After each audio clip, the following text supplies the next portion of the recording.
Welcome to our deep dive into the Red Movement. All right. It's a concept that I know a lot of you have been asking us to kind of unpack and explore. Yeah. And we're going to be using excerpts from the book The Red Movement, Social and Environmental Justice in the 21st Century by Shadan Kapri. Right. So basically, Mm-hmm. get ready to uncover some of the hidden connections between the things we buy every single day Yeah.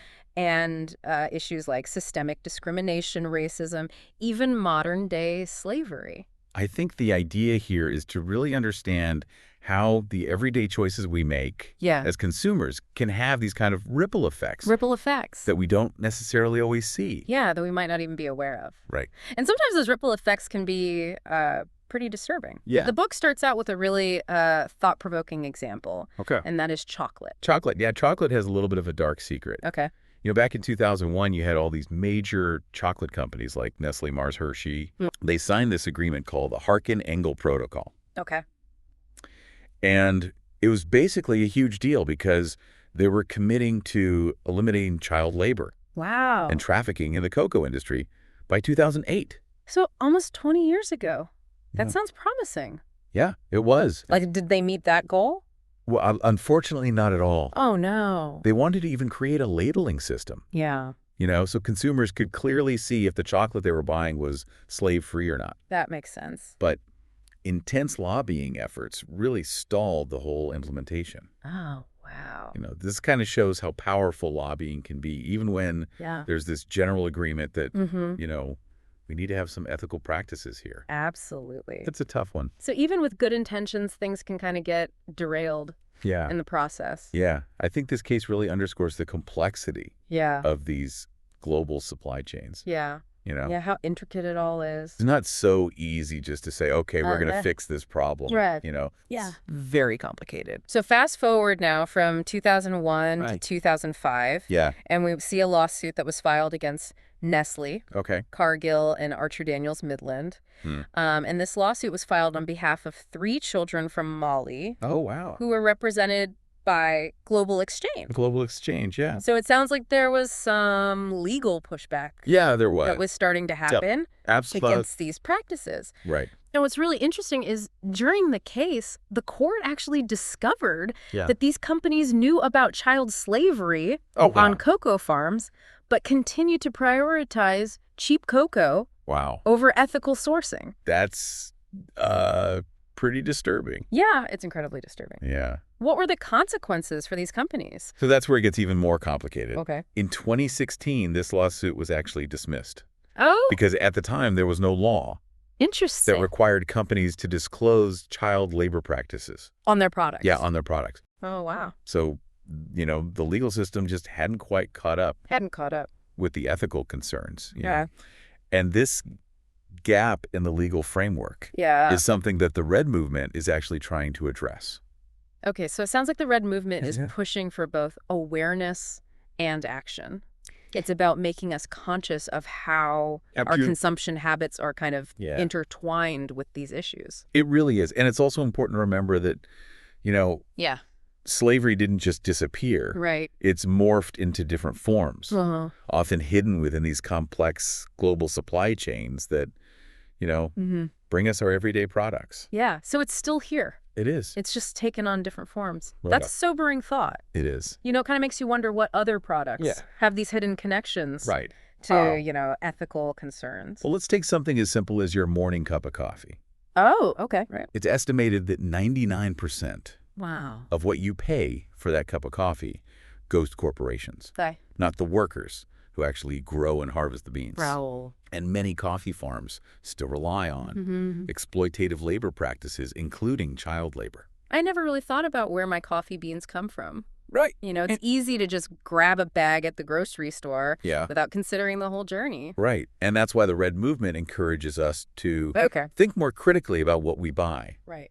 Even something as seemingly benign as a cup of coffee Yeah. can be connected to these larger issues. It's about becoming more aware, Absolutely. like how our daily choices Yeah. have an impact. Exactly. And, while coffee might seem far removed from something like diamonds, Okay. which are often associated with Luxury romance? luxury romance, all that stuff. Yeah. Even those sparkling gems have a dark side. Okay. Have you ever heard of blood diamonds? Yeah, blood diamonds. I remember learning about that. Yeah, so those are diamonds that are mined in conflict zones. Right. And used to fund armed groups. Yeah, and there was even a movie. There was, yeah. I think with Leonardo DiCaprio. Yes. That really brought that to light. Right. So although the Kimberley process was established Yeah. to try to ban conflict diamonds, many activists argue that it doesn't actually go far enough. Yeah, they argue that it focuses too narrowly on diamonds mined in war zones. But it doesn't address other human rights violations. So it's kind of like a Band-Aid? Yeah, in a way. So as a consumer, how do I know Right. which diamonds are ethical? That's the challenge. Yeah. There are companies like Brilliant Earth. Okay. They're taking a more holistic approach. You know, they go beyond just conflict-free diamonds. And they really try to ensure fair labor practices and environmental sustainability. Is that their whole supply chain. Yeah. Okay, so there are options out there. There are. It just requires a little digging. Without little research. But what I'm starting to see is it's not just about specific products. Right. It's about questioning entire industries. Absolutely. So let's take the toy industry, Okay. for example. Yeah. A 2014 investigation by China Labor Watch found that factories supplying companies like Hasbro, Mattel, even Walmart were using child labor and violating worker rights. That's terrible. Yeah, so even something as simple as a child's toy can be tied to these complex ethical issues. It's a reminder that we need to be vigilant and critical. Yeah. No matter what we're buying. No matter what we're buying. Right. You know, it could be anything. Yeah. And then you have the fast fashion industry. Fast fashion. Oh, yeah. Which thrives on constantly churning out new trends. Yes. And this creates immense pressure to produce clothing quickly and cheaply. Yeah. Which leads to worker exploitation. Exactly. And unsafe working conditions. Right. So brands need to be pushed towards They do. more transparency and ethical practices. Transparency and ethical practices. Absolutely. It makes me think about how unconscious consumerism has become so ingrained in our culture. It really has. We're constantly bombarded with messages to buy more, newer, faster. Yeah, bye. And this issue extends even into the electronics industry, which is often seen as cutting edge and innovative. Right. The U.S. Department of Labor did an investigation into electronics manufacturing in Malaysia, and they found shocking instances of forced labor, debt bondage, and even passport confiscation among foreign workers. That's awful. It's a stark contrast, isn't it? It is. We're enjoying the latest gadgets, completely oblivious to the human cost behind them. It really is a reminder that the things we buy have stories. Yeah. And those stories often involve people facing very, very difficult circumstances. This is really making me think about Yeah. how we got to this point. Right. It feels like this unconscious consumerism has been building for decades. You're absolutely right. It has a long and complex history. Okay. After World War I, corporations faced a problem.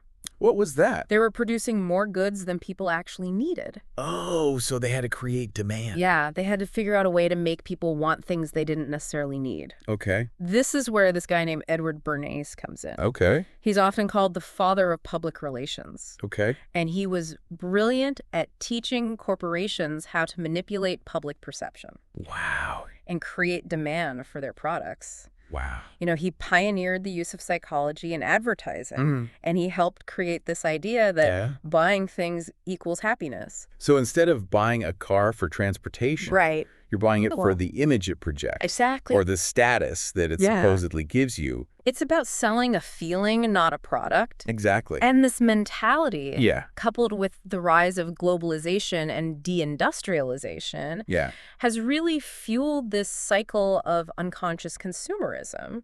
It has. So what do you mean by deindustrialization? So deindustrialization refers to the shift of manufacturing jobs from developed countries, like the U.S.? Like the U.S., to developing countries. Okay. Often with lower wages and less worker protections. Right. So it's all about the bottom line. Yes. And the book draws a connection between this economic shift and the rise of mass incarceration. Wow. Particularly of Black men in the U.S.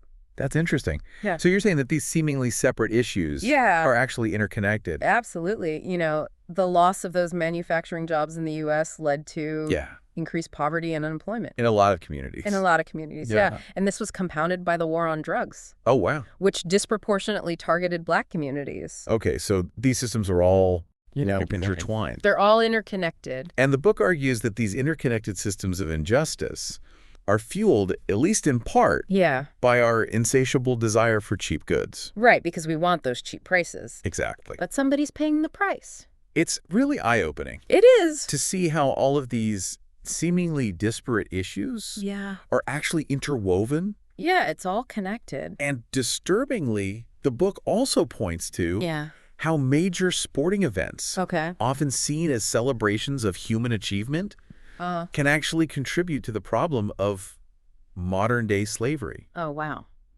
You're thinking of events like the Super Bowl and the World Cup. Yeah, those are big ones. Right. I remember reading reports about concerns surrounding those events. Absolutely. Especially with human trafficking. Especially with human trafficking. So in 2014, an FBI operation actually uncovered a surge in sex trafficking around the Super Bowl. Oh, wow. With young Black girls being disproportionately affected. That's terrible. And then surrounding both the 2014 World Cup in Brazil and the 2022 World Cup in Qatar, there were numerous reports of young girls disappearing before the games. Oh, my God. As well as alleged exploitation of the migrant workers who built the stadiums and infrastructure. I remember reading about that.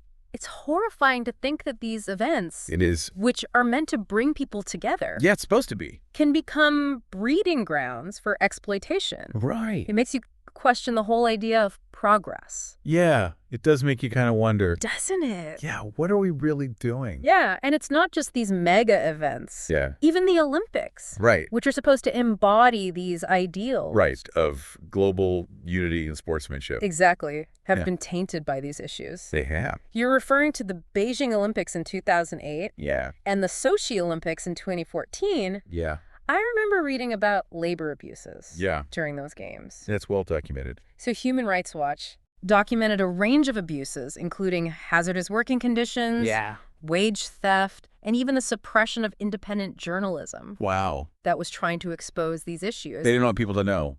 One of the most poignant stories that emerged from those games was the death of Mihai. Who was a Moldovan worker who died from electrocution due to unsafe conditions. Wow. While working on Olympic infrastructure in Sochi. That's so sad. It's heartbreaking to hear about cases like that. It is. You know, it makes you wonder with all this bleakness. Yeah, right. Is there any hope? Yeah. What can we actually do to make a difference? Well, the good news is that there are solutions. Okay. And technology is actually playing a big role.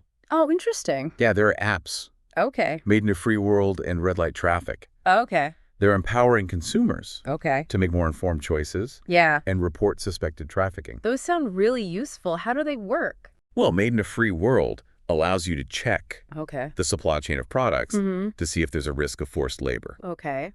And red light traffic actually helps people identify and report potential sex trafficking situations. So it gives you like tools and resources? Yeah, exactly. And then there's another app called Traffic Cam that utilizes hotel room photos. Oh, interesting. To help law enforcement identify and locate victims of trafficking. Wow, that's incredible. Yeah, it's pretty amazing how technology is being used in this fight against these crimes. But besides apps, are there other ways that we can support ethical practices? There are. Are there companies that are actually doing things right? Definitely. There are a growing number of ethical brands that are prioritizing fair labor practices and sustainable production. Okay, great. You know, companies like Everlane Reformation, Patagonia, Eileen Fisher. Okay, I've heard of some of those. Yeah, they're leading the way in this regard. But are they making a real difference? That's a great question. Or is it just good marketing? Right. Are there other models that support there are. Workers' rights and ethical production? Yeah, we can talk about that more in the next part of our deep dive. All right, so still tuned. Yeah, we'll be right back. So in the last part, we were talking about companies doing things right. Right. How do these ethical brands kind of navigate an industry that often prioritizes profit over people and the environment? Well, it's a multifaceted approach for sure. And one key element is something called fair trade. Fair trade? Have you heard of that? I have, yeah. So fair trade organizations work directly with farmers and artisans, ensuring fair prices, safe working conditions, and environmental sustainability. Okay, so it cuts out the middleman. In a way, yeah. It's really a way to empower those workers and create more equitable trading partnerships. So it sounds like a direct challenge to that exploitative system that we were talking about. It really is. Yeah. And then you also have the model of cooperatives. Cooperatives. Where producers, whether they're farmers or artisans, actually own and operate their businesses collectively. Interesting. This gives them more control over their livelihoods and a greater share of the profits. Oh, wow. So they're not just working for someone else. Right. Exactly. They have a stake in the game. It's really interesting to see how these alternative models are emerging. It is. It's like a slow and steady revolution. Yeah. Driven by both consumer demand and a growing awareness of these interconnected issues. So are individual choices and ethical brands enough? That's the question. To solve the problem? Yeah. Are they enough? You know, we also need systemic change. Right. To really tackle these issues on a larger scale. So what can be done on a policy level to address these injustices? Well, the book highlights some encouraging examples of legislation aimed at promoting transparency and accountability. For instance, the California Supply Chain Transparency Act requires companies doing business in California to disclose their efforts to combat human trafficking. Oh, wow. In their supply chains. That's a big step. It is a big step. Yeah. So hopefully other states will follow suit. Yeah. Are there any laws in place or being considered that could help address these issues on a federal level? So there's a bill that's been introduced in Congress a couple times called the Business Supply Chain Transparency Act. Okay. And basically this would require large companies to publicly disclose their efforts to address forced labor in their supply chains. And where does that stand? Well, unfortunately, it's been stalled in Congress. Oh. Despite having, bipartisan support. Wow. So even with support on both sides, it's tough. It's still not moving forward. Yeah. And this is where the power of, collective action comes in. Right. Citizens can contact their representatives, advocate for the passage of this legislation. So we have a voice. You do. In this process. You do. We can't just wait for change to happen. Right. We want to actively push for it. Yes. And it's not just about creating new laws, it's also about strengthening and enforcing existing ones. Okay. For example, the Tariff Act already prohibits the importation of goods made with forced labor. So the laws are on the books. They are. But enforcement is often lacking. Often lacking, yeah. So if those laws were actually enforced, it would deter companies from engaging in unethical practices. Exactly, and it could have a major impact. It seems like there are a lot of tools at our disposal. There are? Both legally and in terms of consumer choices. You got it. But it can feel overwhelming. Yeah. Like, where do we even begin? It's true. It can be daunting to think about. Yeah. Tackling such massive and complex problems. But even small actions can make a difference. That's what the book emphasizes. It's really about recognizing our own power as consumers and as citizens. So it's not about being perfect or doing everything at once. Right. It's about taking those small steps. Making gradual changes. The Red Movement is about progress, not perfection. Okay, I like that. Yeah. And it starts with awareness. Right. Understanding these connections between our choices and these larger systems of injustice. Absolutely. Okay, so I'm starting to get a handle on the scope of the issue and the potential solutions. Good. But how do we as individuals navigate this complex landscape? Right. Where can we go to find reliable information about companies and their practices? That's a really important point. It's hard to know what to trust. It is. You see all these labels. Right. And it's like... greenwashing. Yeah, what does it actually mean? Right, exactly. Yeah. Well, there are a number of organizations and resources that can help consumers make more informed choices. Okay. For instance, websites and apps like Good on You and Ethical Consumer provide ratings and information about brands, social, and environmental practices. So they're doing the research for us. They are. They do the research so you don't have to. So there are tools to help us make conscious choices. Absolutely. And remember, knowledge is power. Knowledge is power. The more informed we are as consumers, the more effectively we can use our purchasing power. to support ethical businesses and hold unethical ones accountable. So it's about voting with our wallets. Exactly. Supporting the businesses that align with our values. Yes, and it's not just about individual actions. Right. It's also about pushing for that systemic change. Right, because even the most ethically conscious shopper can only do so much within a system that's rigged to prioritize profit over everything else. Right. We need to address these issues on multiple levels. Yeah. We need stronger laws. Yeah. We need stricter enforcement of existing laws. Right. And we need a shift in corporate culture. What are some concrete examples of legislative action that we could get behind as listeners? So we talked about the Business Supply Chain Transparency Act, which is currently stalled in Congress, This would require large companies to publicly disclose their efforts to address forced labor. Right. So contacting your representatives, urging them to support this bill could have a significant impact. Okay, so it's about using our democratic power. It is. To push for policies that align with our values. Exactly. And remember, the Alien Tort Statute, strengthening this law, could allow individuals to hold corporations accountable for human rights violations, even those committed overseas. Wow, so that's a powerful tool that we need to be using. That we need to be using, More effectively. Yeah, and remember, advocacy doesn't just end with voting. Right. Or contacting your representatives. Yeah.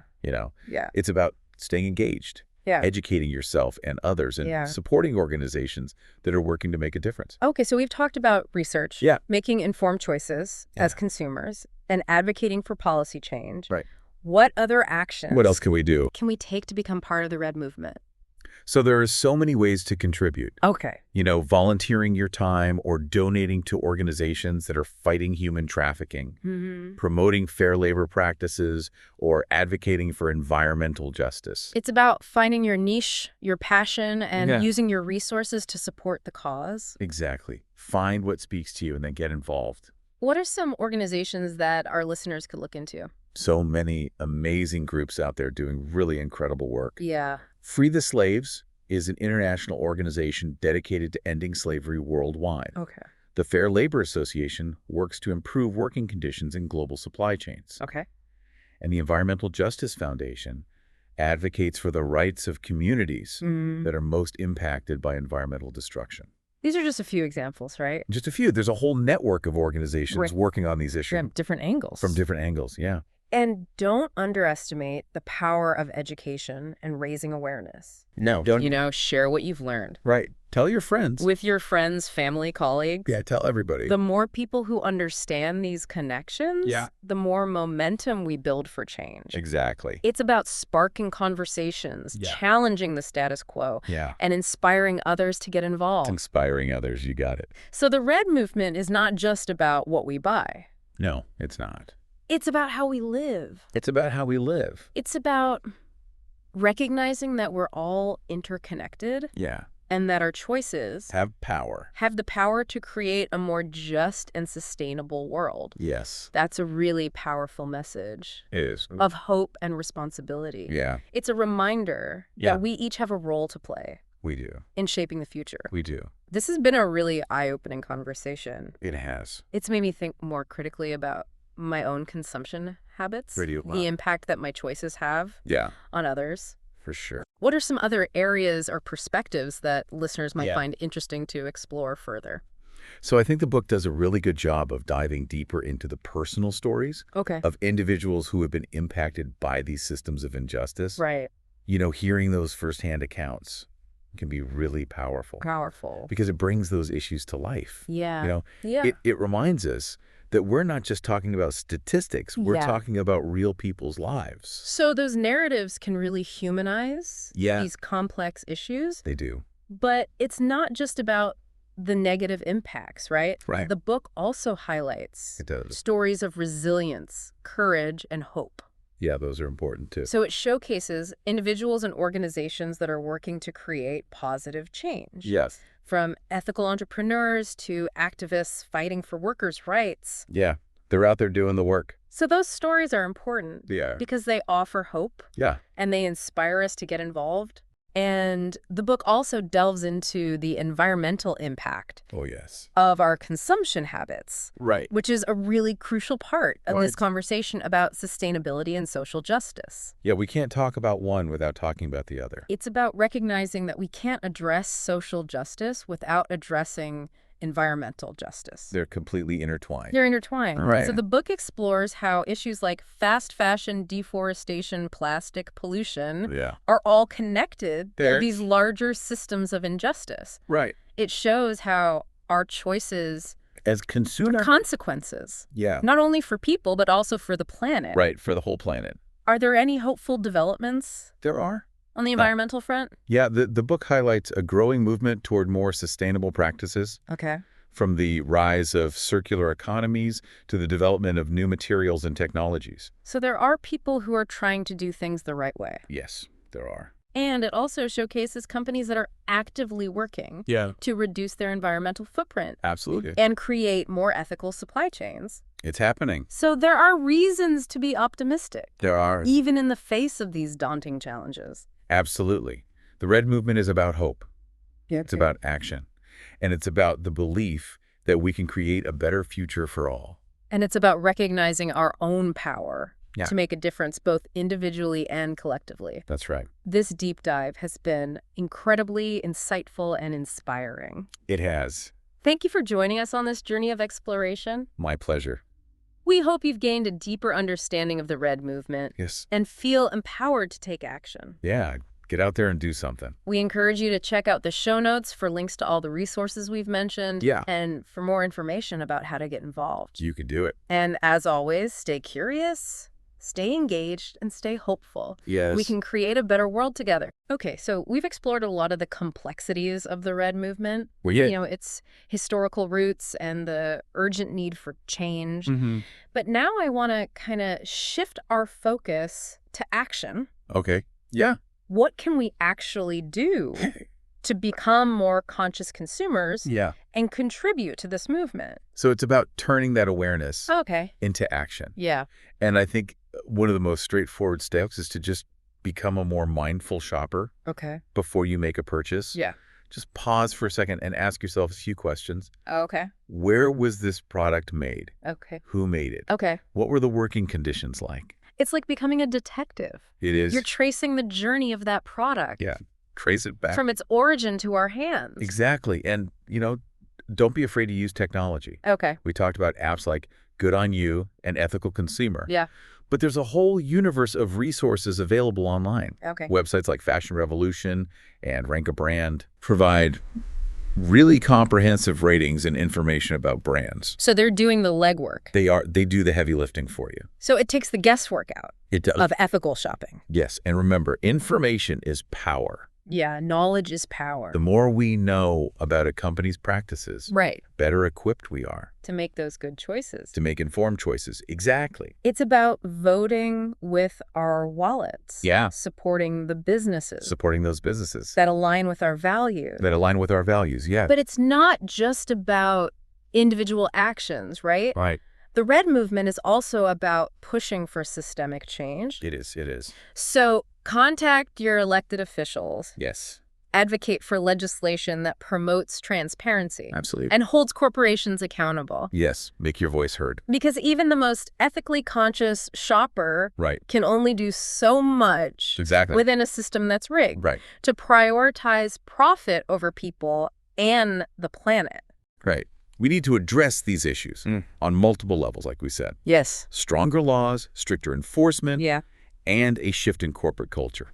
What are some concrete examples of legislative action that we could get behind? So remember the Business Supply Chain Transparency Act? Yeah. That one's still stalled in Congress. Right. This act would require large companies to publicly disclose their efforts to address forced labor. Right. So contact your representatives and urge them to support this bill. Okay, so it's about using our democratic power. It is. To push for these policies. And remember the Alien Tort Statute? Oh, the Alien Tort Statute. Yeah, strengthening this law could allow individuals to hold corporations accountable. It could. For human rights violations. Even if they're committed overseas.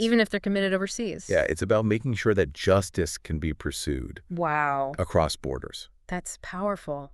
It is. So advocacy doesn't stop No. With just voting or contacting our reps. Right. It's about staying engaged, educating yourself. Right. Educating others. Yeah. And supporting those organizations that are out there making a difference. So we've talked about research making informed choices as consumers and advocating for policy change. Great. Those are all great. What other actions can we take? What else can we do to become a part of this movement? There are so many ways to contribute. Okay. You can volunteer your time. Okay. Or donate to organizations that are fighting human trafficking.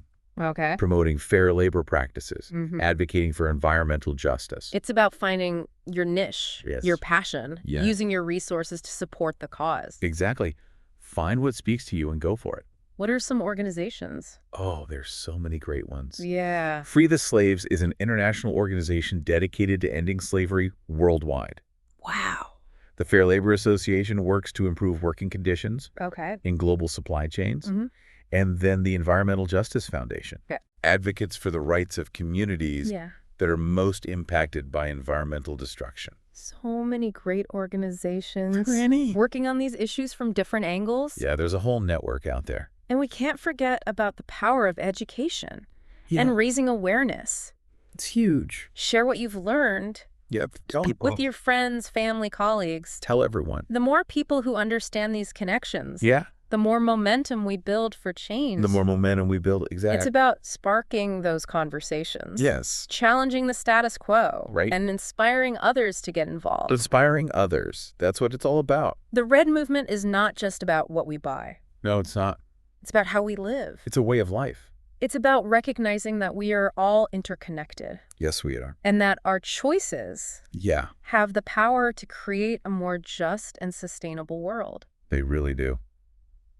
That's a powerful message. It is. Of hope and responsibility. It is. It's a reminder that we each have a role to play in shaping the future. We really do. This deep dive has been incredibly insightful. It has. And inspiring. It's been a pleasure. Thank you so much for joining us. My pleasure. We hope you've gained a deeper understanding of the Red Movement. Absolutely. And feel empowered to take action. Yeah.